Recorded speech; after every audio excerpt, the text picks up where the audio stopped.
the man known to history as King Athelstan of England was most likely born sometime in the year 893 or 894. We have no record of his birth, but one of the most important accounts of his life does note that Athelstan was about 30 years of age when he ascended as King of Wessex. This occurred in the summer of 924, so extrapolating from this, Athelstan must have been born around 893, 894, or possibly 895. His name derives from the Germanic words "either," meaning noble, and "stan," meaning stone. So Athelstan effectively meant noble stone.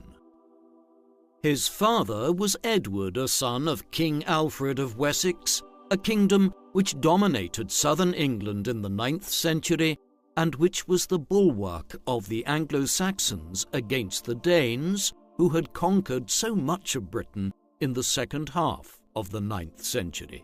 Alfred was the first Anglo-Saxon ruler to organize a stout defense of his realms against the Norse invaders, and is known as Alfred the Great in recognition of this and his strengthening of the Kingdom of Wessex. He would die in 899, when Athelstan was just a child, upon which Athelstan's father became King of Wessex. He is referred to in the historiography as Edward the Elder. The identity of Athelstan's mother is not completely certain. Edward the Elder had several consorts, and his marital status was at times questionable.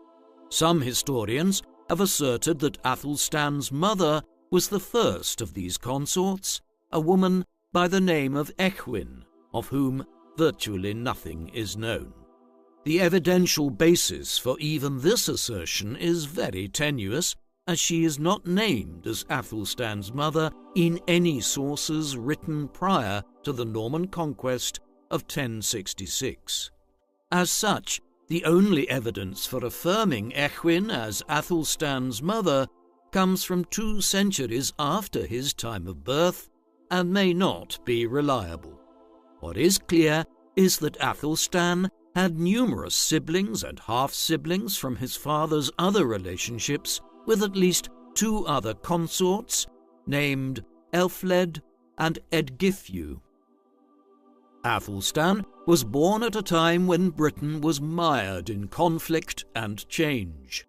Back in the Iron Age of the first millennium BC, Britain was a patchwork of dozens of Celtic tribes known in this region as Britons that controlled small patches of territory.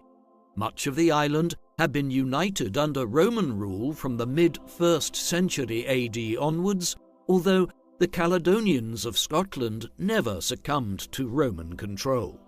Britain was one of the only areas of the empire which experienced a strategic withdrawal when the Romans pulled their legions out of the country in 410 AD, as they sought to stop the Western Roman Empire collapsing altogether on the continent, as waves of Germanic and Asiatic tribes crossed the Rhine and Danube rivers into Rome's territory. Thereafter, Germanic groups, of which the Angles and Saxons were the most numerous, had invaded Britain and carved out their own polities.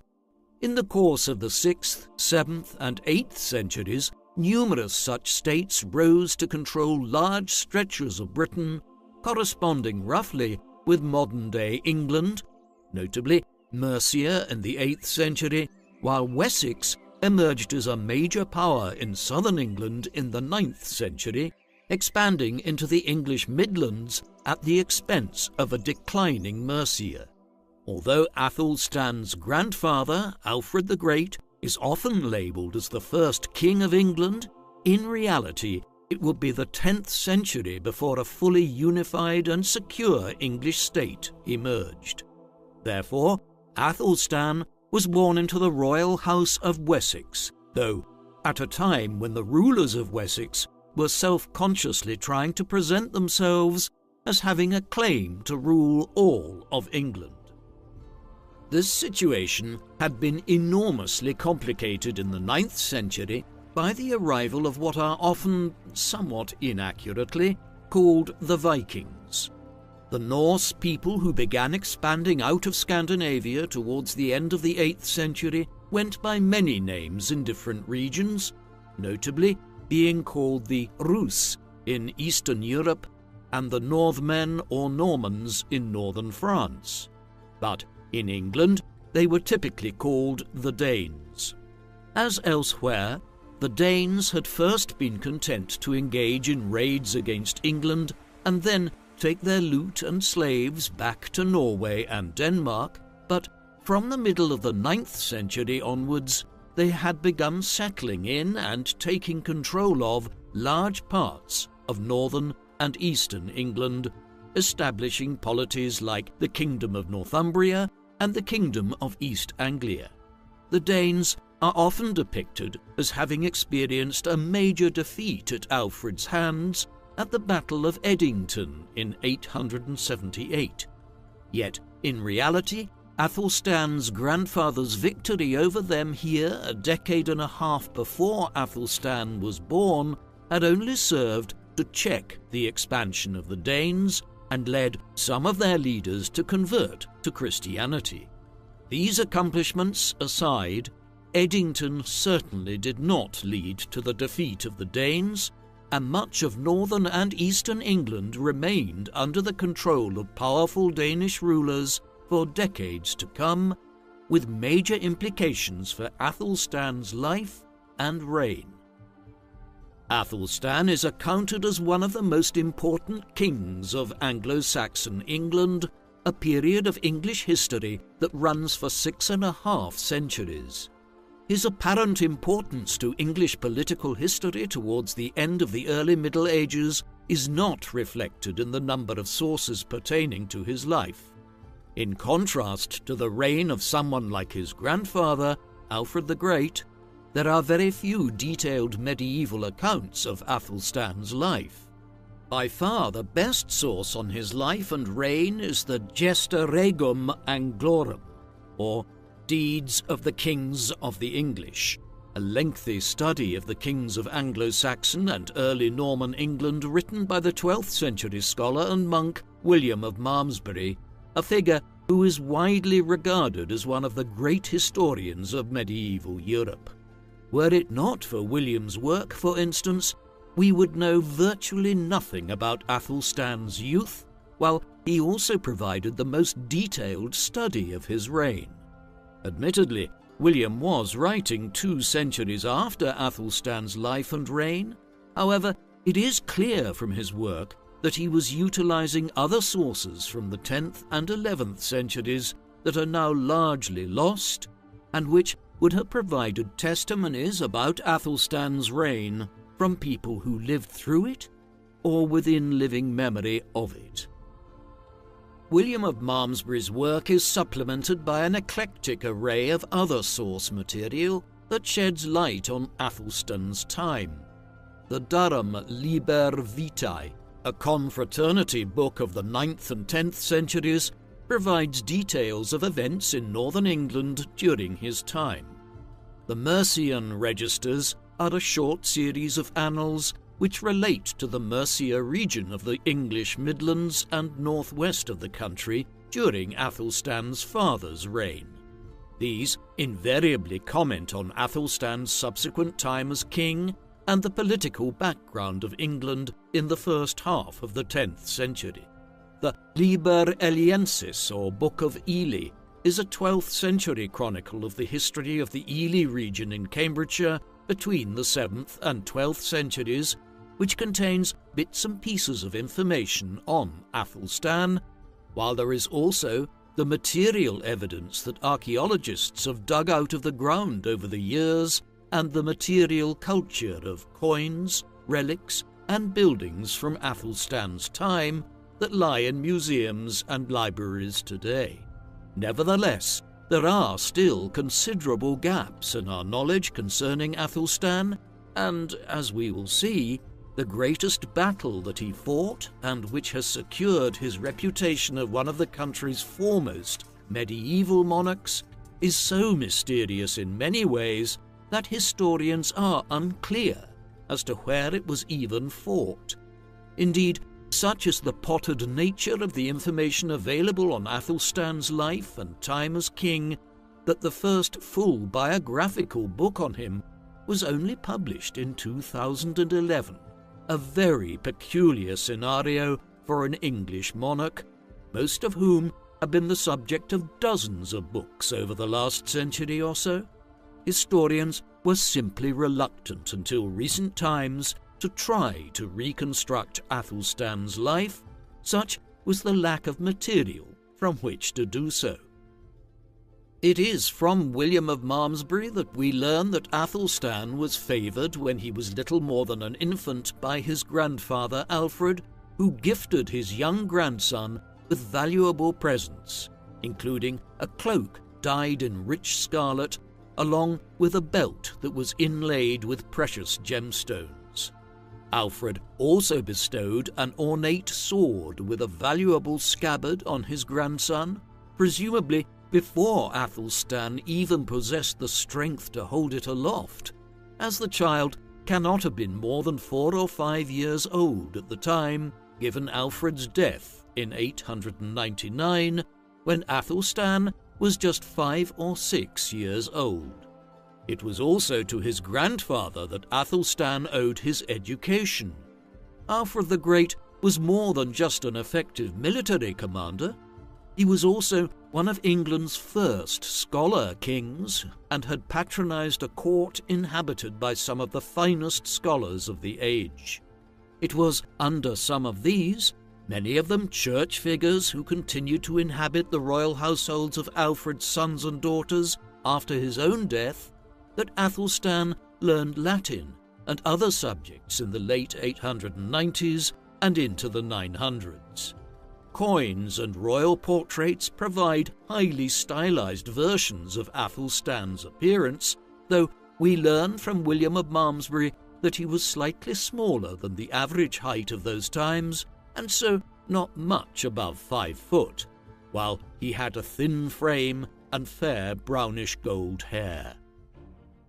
Although a scholarly education certainly had its merits and would inform Athelstan's reign and government in years to come, there was still nothing more significant in medieval times for a ruler than to be able to effectively lead his followers into combat, particularly when Britain was still as bitterly divided as it was in the early 10th century. Despite the lionizing of Alfred's victory at Edington in 878 by historians of the Victorian era anxious to see in his engagement the first flushes of the English nation, the reality was that Athelstan's father faced all of the same challenges which Alfred had.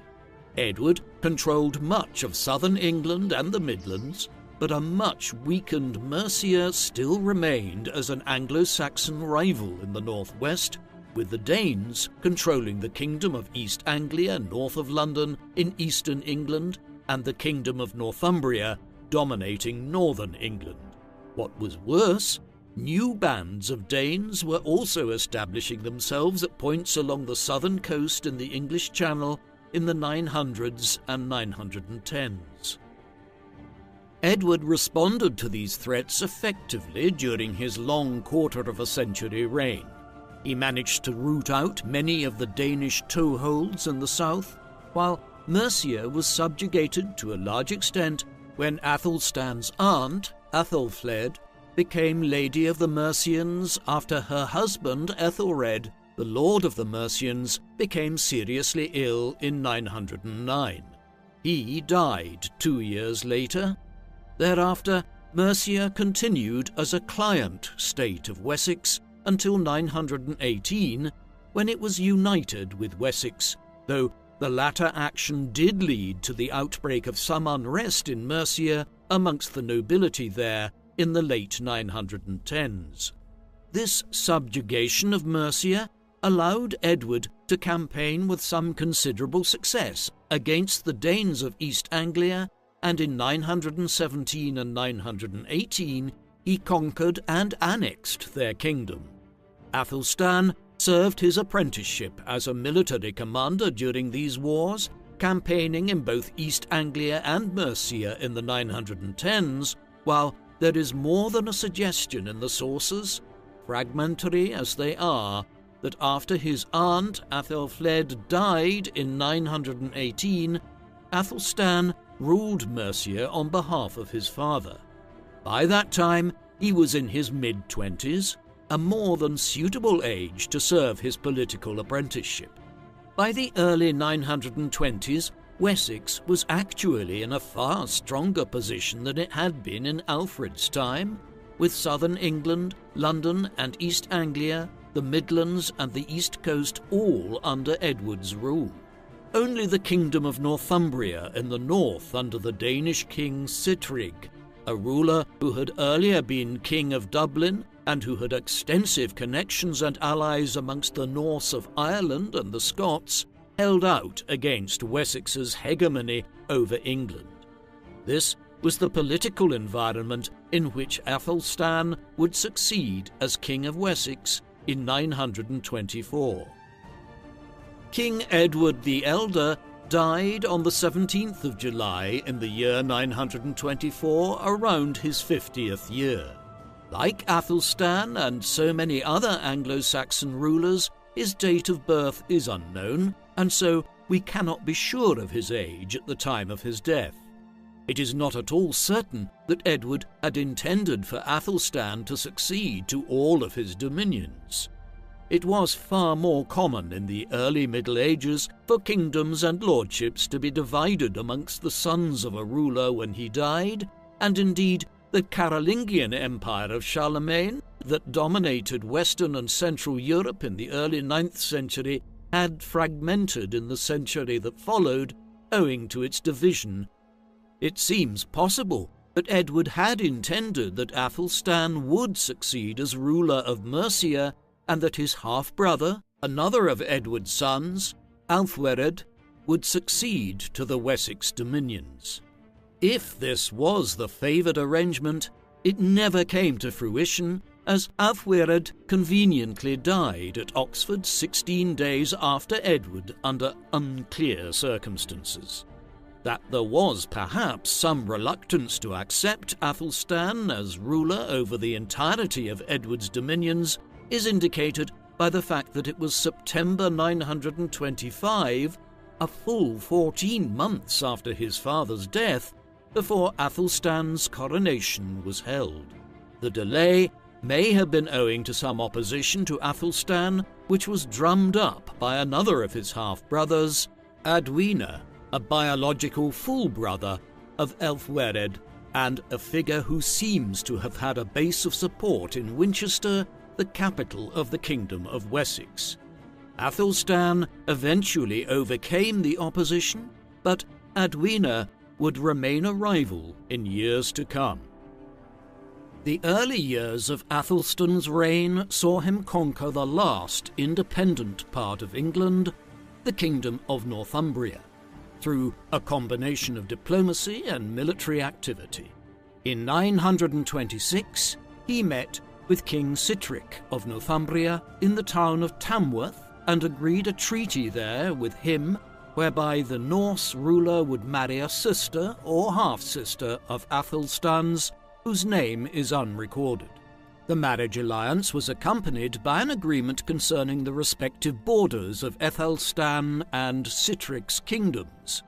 When Sihtric died just a year later, Athelstan attempted to claim that the agreement at Tamworth had included a provision for him to succeed as ruler of Northumbria upon Sihtric's death.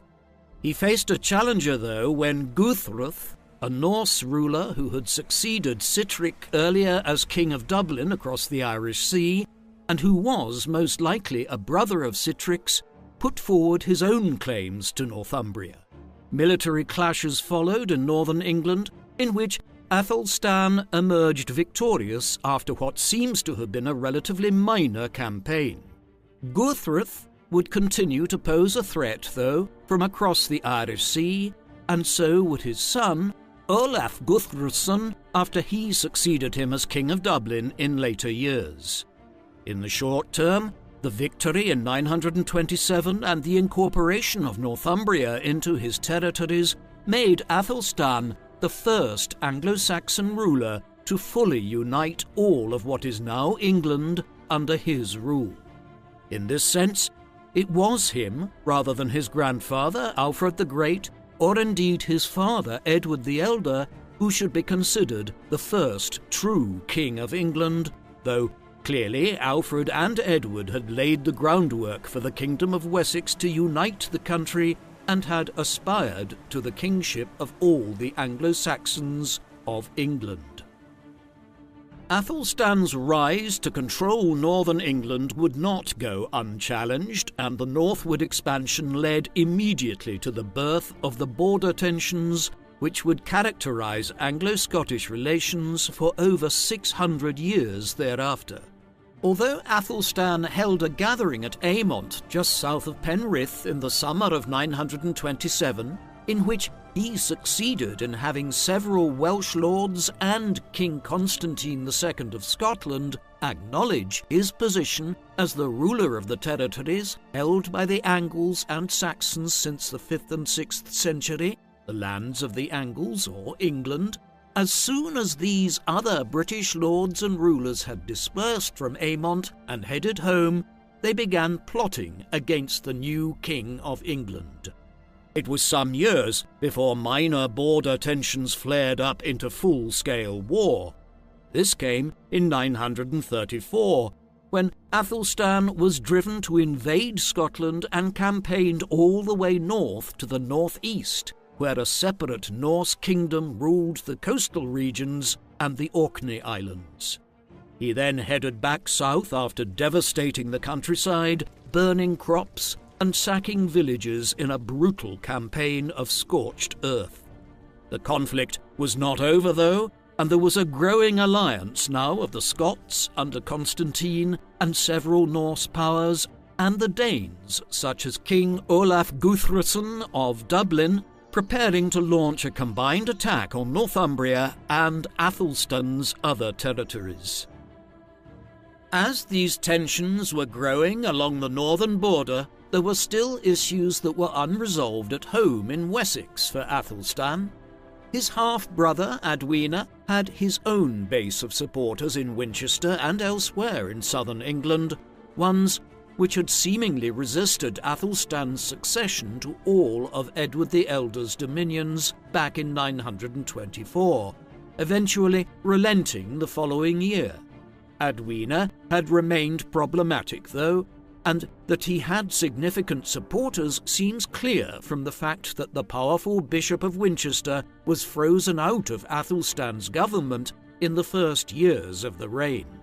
Although the dearth of sources for the reign means that we do not know what Adwina was doing in the years that followed, it is surely significant that in 933 he was forced to leave Wessex owing to what a set of French annals called a, quote, disturbance in England. He took ship to leave the country and died thereafter. Later sources claim he was shipwrecked at sea. However, it is now speculated that the cause of his death was rewritten in later years, and that rather than being killed at sea in a storm of some kind, Athelstan actually had his half-brother killed. The timing suggests that Adwina had possibly become a focus of discontent and plotting against Athelstan. Perhaps he had been in contact with Athelstan's enemies in Scotland or across the Irish Sea in Dublin, and the king decided to rid himself permanently of a rival who had been a thorn in his side for many years. It is impossible to know for sure. The threat which the growing alliance of the Scots and Norse lords of Scotland, the Orkneys and the Irish Sea region, posed to Athelstan and his newfound dominance of northern England came to a head in 937 in what must surely rank as one of the most important but mysterious battles in English political history. Historians agree that the Battle of Brunanburh was every bit as important as Alfred's victory at the Battle of Edington over half a century earlier in establishing a united England broadly under Anglo-Saxon control. For instance, the Annals of Ulster, a lengthy set of Gaelic annals focusing on Ulster in the north of Ireland over a period of 1100 years, though relating events across the Gaelic world including Scotland, refer to Brunanburh as a, quote, great victory for Athelstan and a, quote, lamentable and horrible battle for Gaelic lords like King Constantine of Scotland. As such, it is clear Brunanburh was an era-defining clash. However, nobody knows exactly where it was even fought.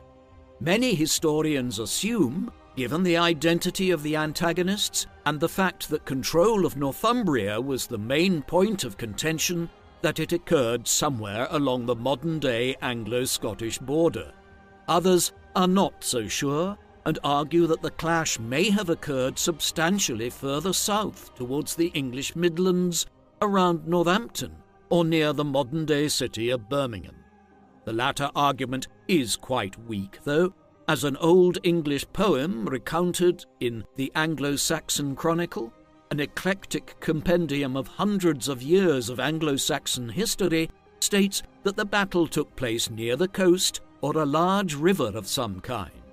No archaeological site has ever been identified to correspond to the battle, though surely a plausible candidate is also the northwestern region of England around Liverpool, north towards Blackpool, as one brief account of the battle notes that one of the Norse contingents that fought in the battle were able to make a hasty retreat back across the Irish Sea to Dublin in the aftermath of it.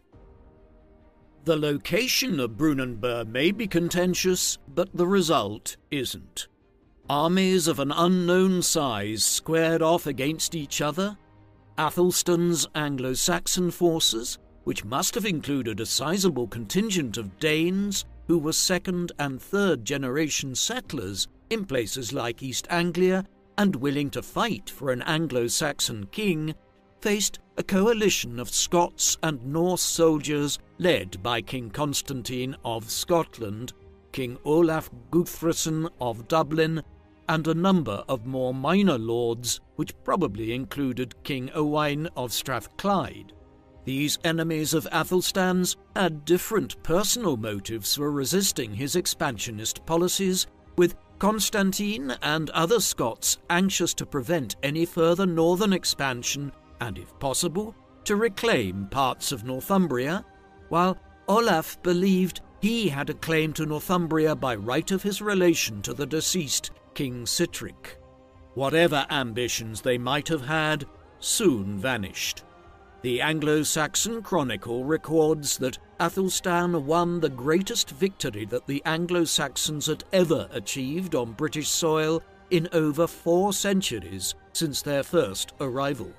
The Norse of Dublin fled back across the Irish Sea, and their allies dispersed northwards, leaving Athelstan in uncontested control of Northumbria for the remainder of his reign. It was not just in Northumbria that Athelstan expanded his dominions, or at least aspired to. His reign also marked a significant step towards a King of England putting forward a claim to Wales. The people of Britain today are used to the island being divided politically into the distinct countries of England, Wales, Scotland, and Northern Ireland, albeit ones which are politically united as the United Kingdom of Great Britain and Northern Ireland. But this was not always the case. The Celtic Britons of pre-Roman Britain would have made no such distinction between England, Wales, and Scotland. Instead, the idea of a distinct Scotland emerged as this was the portion of the island the Romans never conquered, while it was also heavily Gallicized by Gaelic Irish settlers from the north of Ireland in late antiquity and the early medieval period. in contrast to the lands further to the south. Wales's independent political identity came about largely because this part of southern Britain was not conquered by the Angles and the Saxons in the 5th and 6th centuries, while some of the Anglo-Saxon lords of the early medieval era, notably King Offa of Mercia, began building earthwork defences across the region where the border between England and Wales lies today. The most famous element of this is Offa's Dyke, erected in the 8th century, large stretches of which are still visible in the landscape along the border. The Cymry people here gradually began developing a distinct identity west of Offa's Dyke, which would become known as Welsh identity over time, with its own distinct language. Despite these developments, the geographical proximity of Wales to England, with its very long border, made it somewhat inevitable that once an Anglo-Saxon ruler had united England in the manner which Athelstan did by 927, that he would try to impose his rule over Wales.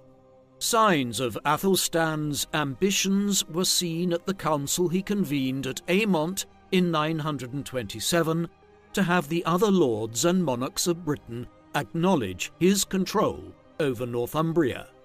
Several Welsh lords, such as Hull of the West Welsh, were present at this gathering, and to Athelstan's mind, it could have been viewed as more junior lords coming to acknowledge his suzerainty over them. A further separate meeting between Athelstan and the Welsh lords was held at Hereford in the English West Midlands, near the Welsh border, later in 927. Here, Athelstan's claims to influence in Wales were made more expressly clear when Hull, Owain of Gwent, and a number of other major Welsh lords agreed to pay an annual tribute to Athelstan, while lords such as Idwal, King of Gwynedd, who had not been present at Aymont, also submitted at Hereford. Exactly why they did this is unclear, and the lack of source material prevents us from fully determining what happened. The fact that Athelstan subsequently took hostages in the form of younger sons and relatives of these Welsh lords to be raised at his court in England as a guarantee of their future obedience clearly indicates they entered into these vassalage agreements unwillingly. Perhaps Athelstan had campaigned against the Welsh in the mid-920s, forcing them to acknowledge him as their overlord, and details of these military ventures are simply not recorded in the handful of medieval chronicles which briefly cover Athelstan's reign. Whatever the circumstances of how it came about, Athelstan's partial subjugation of the Welsh lords in the 920s and the manner in which he had campaigned militarily into Scotland in 934 led to a growing belief in him as not only the king of a united England, but also in his ability to exercise imperium, or imperial rule, over all of Britain. In line with this, he consciously tried to present his claim to be ruler of a united Britain to the world as his reign progressed. In the mid-920s, shortly after he had become King of Wessex, Athelstan is still described in charters and other royal documents that have survived as the King of the Anglo-Saxons, the same title his grandfather Alfred and father Edward had generally used on royal documents. Yet, from 927 onwards, the titles which he used on charters and other documents demonstrated his growing claims to not just rule England, but all of Britain. Some use the Latin term Rex Anglorum, meaning King of the English.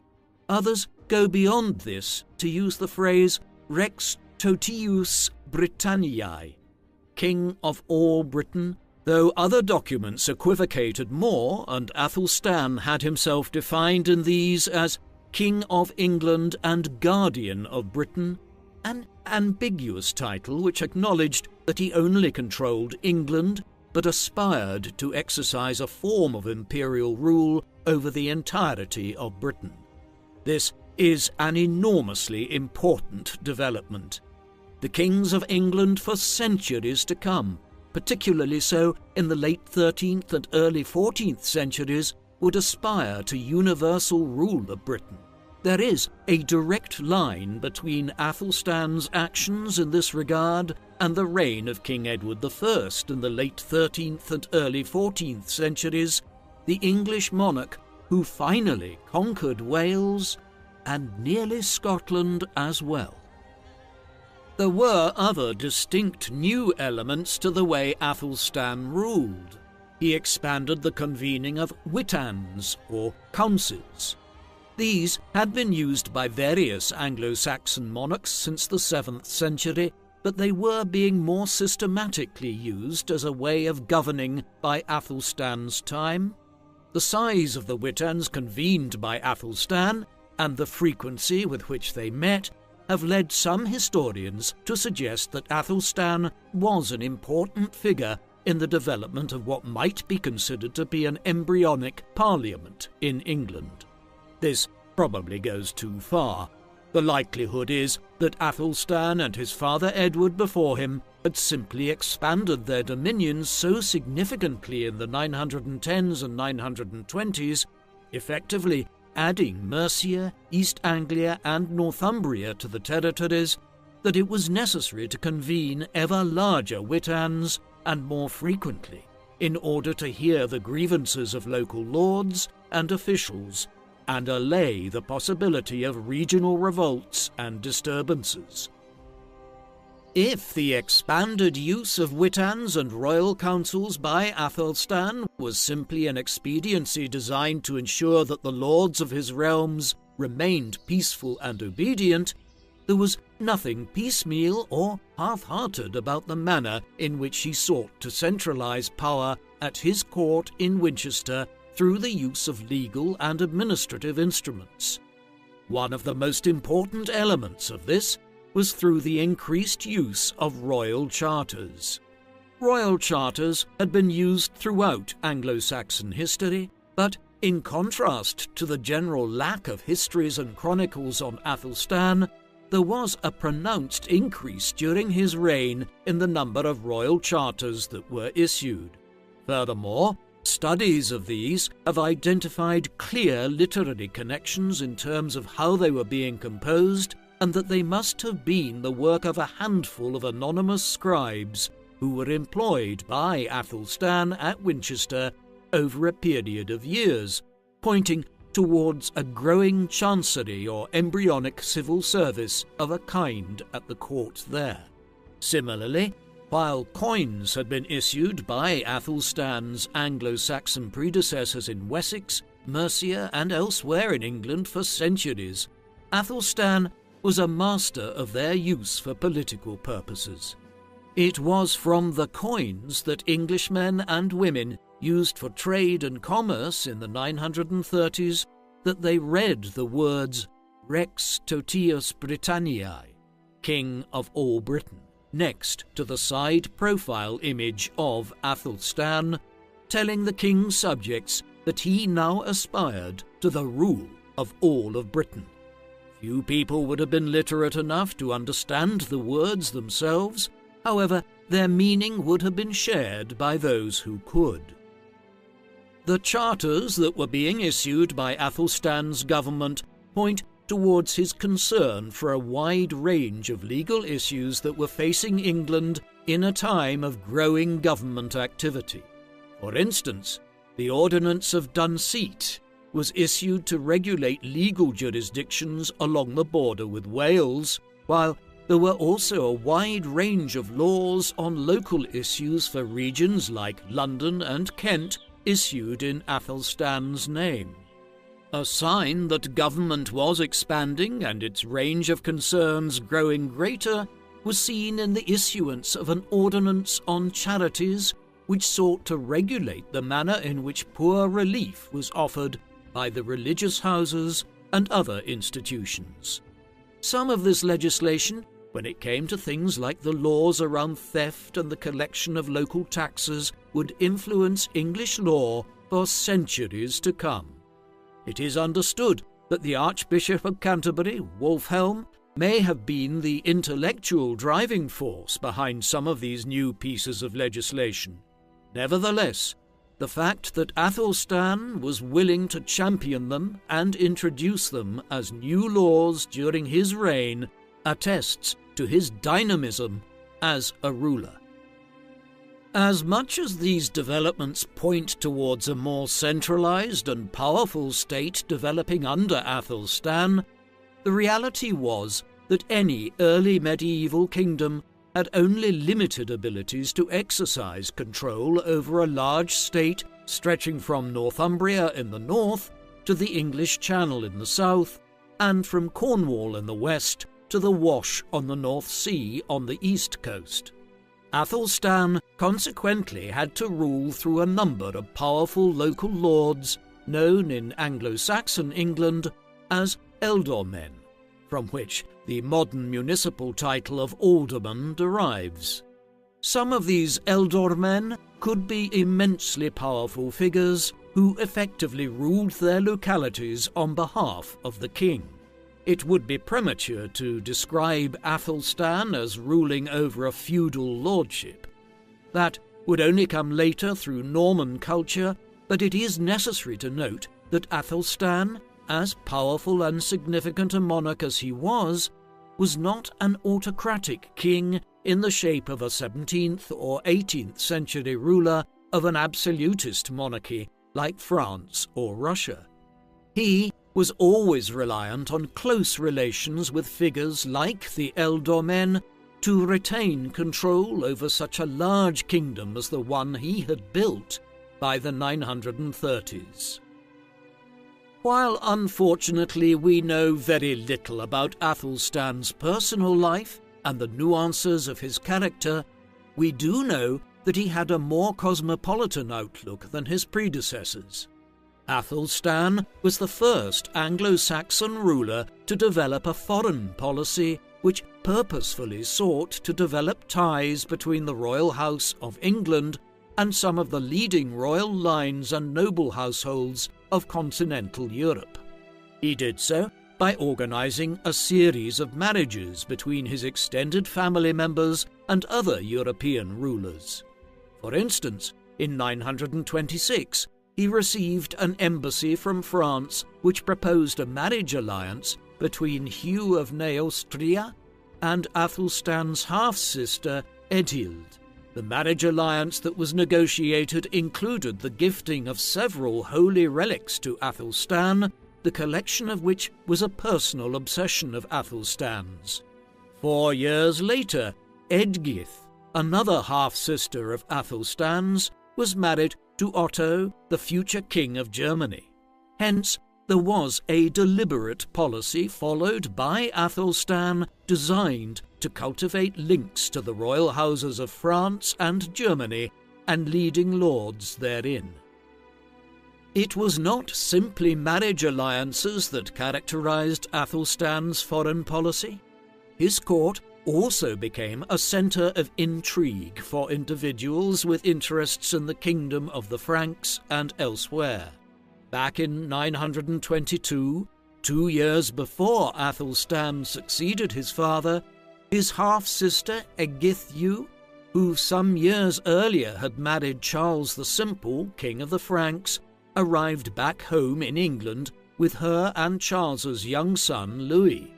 The circumstances were that Charles had been removed from the throne in France and had his throne usurped by Robert, Count of Paris. Edgithyu had returned home not only looking for aid to support her husband's cause, but that of her son Louis. Athelstan allowed Edgithyu and Louis to remain in England after he became king, and his court became a regular haunt of Frankish nobles who wanted to support Charles the Simple's cause. That became Louis's cause from 929 onwards, when Charles died, and from that date onwards, Athelstan was effectively supporting his half-nephew's claim to the title of King of the Franks. Louis had many supporters, chief amongst them the Margrave of Neustria, Hugh the Great, who in 936 paved the way for Louis to return to France and claim his father's throne. It was the beginning of an alliance between the Frankish state and England, as Athelstan contributed towards a fleet which King Louis sent to reduce some of his more unruly lords in the Flemish sections of the Low Countries in 939. Other visitors to Athelstan's court in the 930s from the continent included lords of northern France who were being displaced by the Norse settlers there, in a portent of England's future issues with the Normans across the English Channel. Athelstan's foreign policy when it came to the monarchies and states of continental Europe centred on marriage alliances, and these entirely revolved around his half-siblings and their offspring. This was because Athelstan did not marry himself. Nor is there any evidence that he entered into concerted marriage negotiations at any time, and he was clearly an intentional bachelor. Most historians of late Anglo-Saxon England agree that Athelstan's decision not to marry was owing to his clear religious piety and a desire to remain celibate. The various chronicles and annals mention that he was unusually religious, and this accounts for his not marrying. He almost certainly didn't have any children out of wedlock either, although there is one curious stray reference in the Book of Ely to Ely Cathedral as having received gifts and a financial bequest of some kind from a daughter of Athelstan's. The most likely explanation for this erroneous statement is that the compiler of the book, which was produced in the 12th century, some 200 years after Athelstan's time, mistook one of his half-sisters or a niece for the king's daughter. Athelstan's religious fervour was symptomatic of an era of growing Christianity in England. This was part of a religious reform movement which had begun under Athelstan's grandfather and which continued into the 10th century, part of which was owing to a strand of thought known as millenarianism, which perceived that the approach of the year 1000, the millennium anniversary of Jesus' birth, might augur the second coming of Christ. Athelstan's religiosity led him to patronizing numerous monastic abbeys and institutions. For instance, he founded new abbeys, those of Milton Abbas in Dorsetshire and Michelney in Somersetshire being the most prominent. Other existing religious houses that benefited from his largesse included Malmesbury Abbey. Given that the main chronicler of his reign, William of Malmesbury, was a monk here 2 centuries later, we need to bear in mind that William might have been inclined to present an overly positive account of Athelstan in his portrayal of the king and his accomplishments as a monarch who had patronized Malmesbury Abbey. More broadly, Athelstan was at the centre of the Benedictine reform movement of the 10th century, one which sought to revitalize the Benedictine order that dominated monasticism in early medieval Europe, but which was perceived as having become overly worldly and materialistic by the 10th century. Athelstan and other monarchs of the time called for a return to a strict adherence of the 6th century rule of Saint Benedict, a guidebook which laid down clear strictures concerning monastic behaviour and observances. One of the most curious elements of Athelstan's reign and character, and one which was intimately connected to his religious piety, was his role as a relic collector. His interest in collecting ornaments which were associated with saints, and even with Christ himself, was so great that it was known internationally. William of Malmesbury tells us about a letter which he claims to have seen from the prior of an abbey in Brittany in northwestern France, written to Athelstan in which he noted his awareness that relics were, quote, dearer to you than all earthly substances. This is confirmed by other sources which note that Athelstan hired individuals whom he sent to travel around continental Europe in search of religious relics that could be acquired and brought home to England. Some of the figures involved were leading clerics, including the Bishop of Worcester, Kenwald, who visited Germany on business of this kind. Amongst the most famous of the relics believed to have been acquired were the Holy Lance, or Spear of Destiny, the weapon which was said to have been used to pierce the side of Jesus crucified on the cross by a Roman soldier who wanted to confirm that he was, in fact, dead, as well as the sword of Constantine, a blade which was believed to have had pieces of the true cross embedded into the hilt. The authenticity of such relics is, of course, dubious. There were many different versions of the Holy Lance floating around Europe in medieval times, and enough pieces of the true cross to have made up a small forest. These two relics were allegedly deposited at Malmesbury Abbey, where they acted as major attractions for religious tourists and pilgrims, while other churches and abbeys received equally peculiar relics acquired by Athelstan, including the alleged arm and crozier of St. Samson, who was believed to have played a prominent role in Christianizing Brittany, Cornwall, and parts of Wales in the late 5th and early 6th centuries. Following in the footsteps of his grandfather Alfred, Athelstan patronized the development of a learned court where scholarship played an important role. All of this followed in the vein of the Carolingian Renaissance, a movement fostered by Emperor Charlemagne at his court in Aachen in western Germany in the 790s and 800s, when he had sought to restore learning and the arts in a way not seen since the demise of the Roman Empire. While England was not yet producing indigenous scholars of the likes of William of Malmesbury, who in the 12th century was believed by some to be one of the most learned men in Christendom, Athelstan's court did become a haven of expatriates from Europe who came to write and work at Winchester, evidently being offered generous terms by the English king to relocate.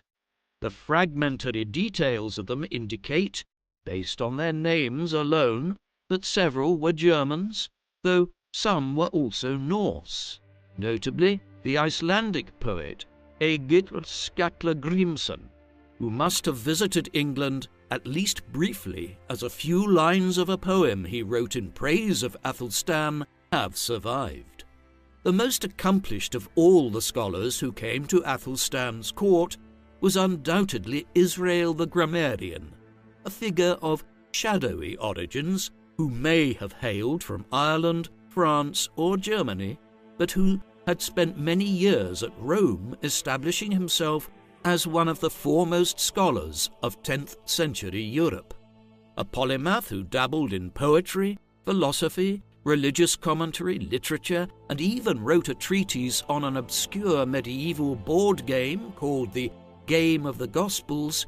He was one of the few individuals at that time in Europe who was an accomplished Greek scholar and knowledgeable of the Greek religious philosophy called Neoplatonism, a movement which had emerged in late antiquity and which in many ways influenced the early Christian church. Athelstan's patronage of a learned court and activities as a relic collector extended to acquiring a library of valuable books and manuscripts which he then donated to leading religious houses around England. Books were an enormously valuable commodity in early medieval England, particularly vellum copies of the Bible, where they were copied out ornately.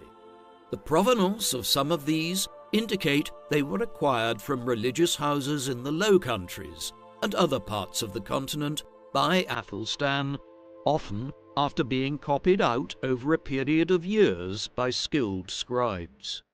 A common theme running through several of the manuscripts associated with Athelstan is that they featured stories of St. Cuthbert, or dedications to the saint. Cuthbert was an Anglo-Saxon saint associated with Lindisfarne Abbey and the Northumbria region of northern England in the 7th century.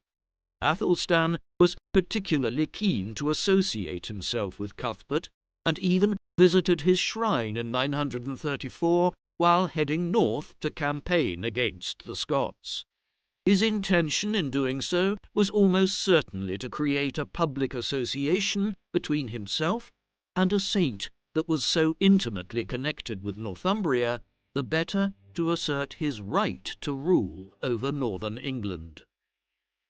The last part of Athelstan's reign, in the relative peace that followed the Battle of Brunanburh in 937, was spent largely devoted to these religious and scholarly pursuits. He was particularly keen to ensure that England's monastic houses and abbeys were following the religious reform trends that were being actively pursued on the continent, and Athelstan's relic hunters in Germany and elsewhere, such as Bishop Kenwald, were also charged with observing the reforms that were taking place in the Benedictine monasteries which they visited and stayed at in their travels. Hence, Athelstan's religious program extended beyond the mere collection of relics of dubious authenticity or elaborately produced manuscript books to real tangible changes to the organization and management of the Church in England in a way which impacted on the daily lives of his subjects. It was a sign of how successful his construction of a unified kingdom, which stretched from Northumbria to the English Channel, had been that Athelstan was able to devote his final years to something other than warfare. It would, however, prove all too brief a period of peace for England. Athelstan died while in Gloucester in the core of his Wessex dominions on the 27th of October 939. He would have been in his mid-40s, hardly an old age, though advanced enough by early medieval standards that it may have been owing to a fairly normal illness, and there is no suggestion that his premature death was the result of any foul play. His burial broke with the pattern which had been established for several centuries by rulers of Wessex and the West Saxons, in that he was not interred at Winchester. This was the old capital of Wessex, and the royal centre where most kings have been buried for several centuries, and where the remains of many are still found in bone chests today, lying on top of stone screens just above the main nave of the cathedral. Instead, Athelstan was laid to rest at Malmesbury Abbey in Wiltshire. He may have been seeking to break with the traditions of his ancestors who had been rulers of Wessex, and to establish a new tradition for the kings of a united England. William of Malmesbury provides an unusually detailed account of his burial, no doubt enthused by Athelstan's patronage of the abbey he himself was a monk at 2 centuries later, describing how the many relics which Athelstan had acquired during his reign were carried before his coffin as he was entombed at Malmesbury, while many funerary goods of gold and silver were laid to rest with him. Athelstan's death cast open the succession question. As he had grown older and not married or had children, this had become more and more pressing, and a general consensus had developed around a favoured candidate, despite the fact that with many half-siblings, nephews and cousins, there were numerous potential candidates. The figure who was chosen from amongst these was Athelstan's half-brother Edmund, or Edmund, born to Edward the Elder and his younger consort Edgifu. Born around 920, Edmund was old enough by 939 to be able to assume the throne uncontested. The change of monarchs presented an opportunity for Olaf Guthrusen of Dublin who, despite the setback at Brunanburh 2 years earlier, retained ambitions to claim control of Northumbria and crossed to northern England to assert control over the region when news arrived to him of Athelstan's death. Hence, despite Athelstan's best efforts, Northumbria quickly fell out of the control of the Anglo-Saxons following his death and would only be reclaimed gradually in the 940s. The events immediately following Athelstan's death highlight the fluctuating nature of the politics of England over the century that followed. A strong ruler like Athelstan could unite England under his rule, but once strong, centralised Anglo-Saxon kingship disappeared, there were always Scottish, Welsh, and Norse or Danish elements willing to take advantage of the situation. Such was the case in the mid-950s, when the kingdom was divided between Edmund's sons, Edwig and Edgar. Decades of internal struggles in the second half of the 10th century allowed for a resurgence of the Danes in England, and by the early 11th century, new contenders had arisen to rule England, some hailing directly from either Denmark or Norway. Indeed, such was the ongoing nature of the Danish influence over Britain that in 1016, a young Danish warlord by the name of Canute or Knut was able to establish himself as King of England.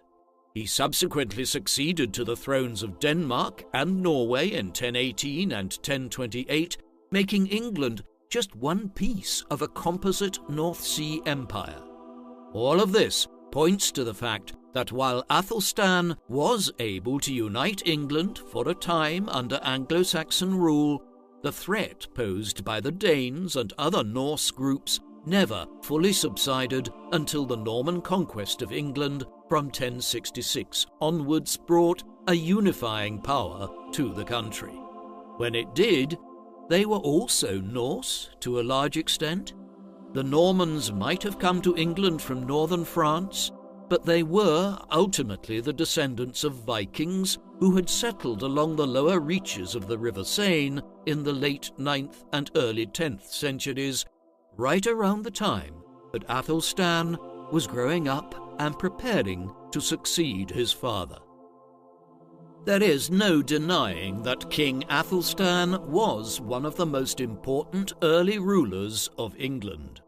Along with his grandfather Alfred the Great and his father Edward the Elder, he was part of the critical process between the mid-9th and the mid-10th centuries whereby the Kingdom of Wessex in the south of England united modern-day England under Anglo-Saxon rule by conquering Mercia, the Kingdom of East Anglia, and the Kingdom of Northumbria.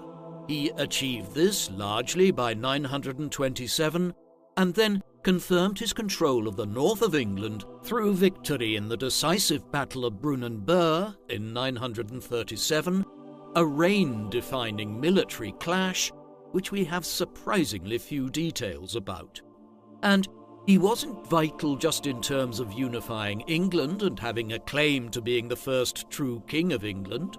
He also laid down immediately upon uniting England the claims to universal rule over Britain, which the kings of England would exercise for centuries to come, seeking to overawe the Welsh lords in a manner which prefigured the English conquest of Wales in the High Middle Ages and claiming a British imperium over Scotland.